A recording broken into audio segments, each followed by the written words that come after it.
Assalamualaikum semua.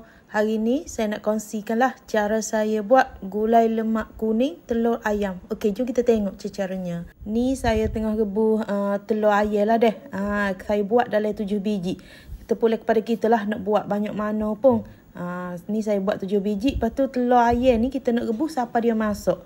Biasa kita buat telur itik, tapi hari ni kita buat telur ayam. Saya nak tunjuk bahan kisar kita. Kita ada bahan merah, bahan putih, lepas tu halia, serai, kunyit hidup. Lepas tu kita masuk ke kelapa yang disangai. Ni saya beli kelapa yang kata dah sangai siap lah. Anggaran dia dalam 1 sudu je lah.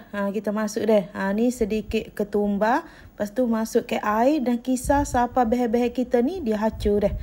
Ni kita ada santan segar. Kalau awak guna santan kotak tu, guna 1 kotak santan, campurlah dengan air. Ni saya guna santan segar. Lepas tu kita masuk ke bahan yang dah kita kisar tadi. Bahan kisar kita ni agak nampak banyak juga deh. Sebab kita nak buat gula telur ayam kita ni, dia sedikit pekat. Dia pekat dengan santan, lepas tu dia pekat dengan bahan kisar kita juga. Lepas tu santan dengan bahan kisar kita ni, kita kena selalu kacau lah. Kita kacau sampai dia mendidih. Bila kita tengok dia mendidih ni, kita kena tak berhenti kacau. Sebabnya kita tak si santan kita ni dia berketul, dia pecah minyak. Ni saya selalulah bagi tahu kalau buat gulai, kena selalu kacau santan kita. Supayanya santan kita tu dia halus, dia tak berketul. Lepas tu tambah ke asam keping. Saya lupa nak tambah ke awal-awal tadi asam keping. Dia kena letak asam keping kuk mana kalau kita gula ni.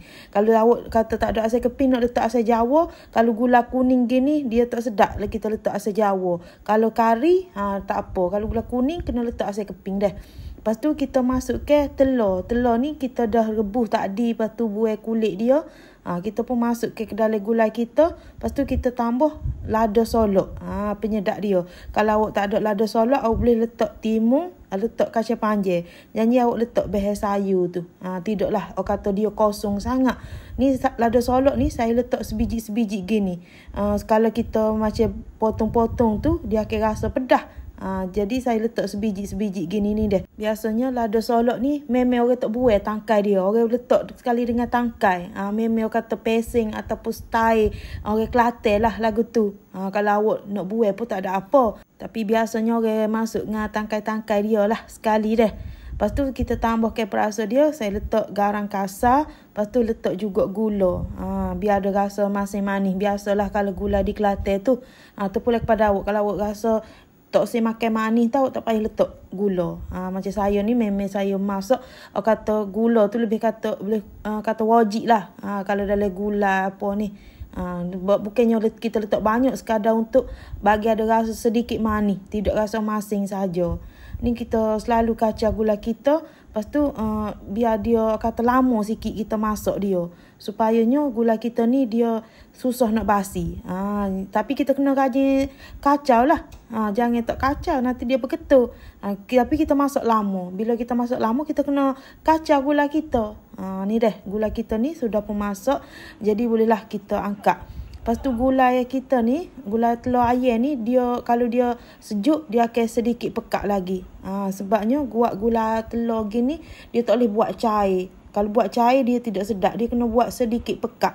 Biar kata orang makan tu, bila letak dalam nasi, dalam kuah dalam nasi tu, dia melekat daripada nasi tu. Barulah sedap, barulah kita rasa dia tidak cerai gula kita. Lepas tu dia pekat, dia kena lemuk. Jangan saya kau sate kalau buat gula telur gini ni deh. Ni saya buat gula telur ayam ni, dia lebih ke arah kata resepi daripada Thai. Selatan Thai banyak ke kalau gula telur, dia akan buat lagu ni lah. Tak kira lah gula telur itik atau telur ayam. Kalau awak nak terang, nak cuba rasa, awak boleh ikut resepi yang saya share ni. Okeylah, kepada yang dah menonton video saya ni, saya harap jangan lupa subscribe, like, komen dan share video saya. Okey, terima kasih semua.